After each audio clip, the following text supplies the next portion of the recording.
আসসালামু আলাইকুম। এটা হচ্ছে মাছরাঙা। এটার একজনে ধরে নিয়ে গেছে এখান থেকে। মানে যেখান থেকে ধরে নিয়ে গেছে আমি চেষ্টা করতেছি ওইখানে ছেড়ে দেওয়ার জন্য। যেখান থেকে ধরে নিয়েছে ওইখানে যদি ছেড়ে দেই তাহলে মোটামুটি ও, আমার যতটুকু ধারণা, ওর মা বা ওর ওর ডাকে ওর মা বা ওর পরিবারের লোকজন ওরে নিয়ে যেতে পারবে। তো আসেন সেখানে নিয়ে ওরা ছাড়ি। এটা খুবই রিস্কি, কারণ হচ্ছে ওর যে ঠোঁট, ও যদি কামড় দেয় একবারে চোখ টোক উঠাই নিয়ে যাবে একবারে।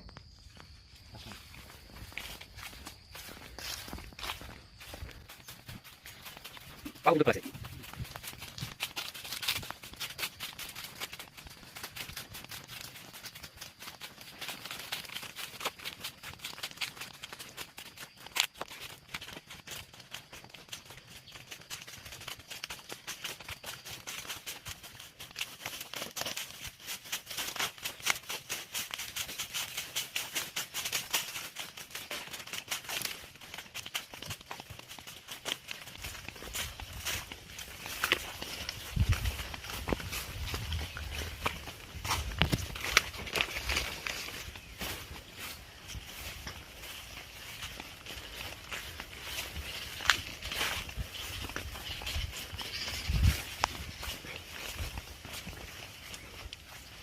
এইখান থেকে মূলত ওরে ধরে নিছে, মানে এটা সম্ভবত বাচ্চা, এটার বয়স বেশি না।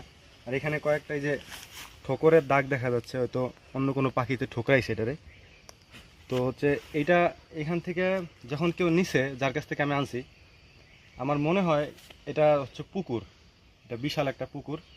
তো এই পুকুরের পাশেই ওদের মূলত বাসা থাকে আর কি। কারণ ওরা এমনি কোথাও বাসা বানায় না, এইগুলা বাসা বানায় হচ্ছে মাটির ভিতরে। আর এই বাসাগুলি সাধারণত আপনার পুকুর পাড়ে হয়ে থাকে। তো এটা যেহেতু পুকুর আর এখান থেকে যেহেতু নিচে, তো এইখানেই কোথাও ওদের বাসা আছে আর কি।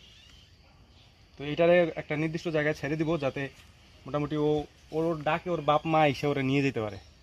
প্রথমে দেখি ছাড়লেও উঠতে পারে কিনা।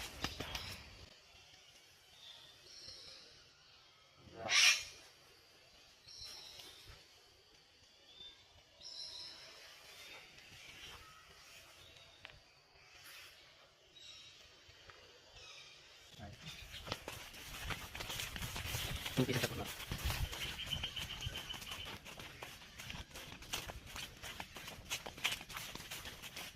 হুম।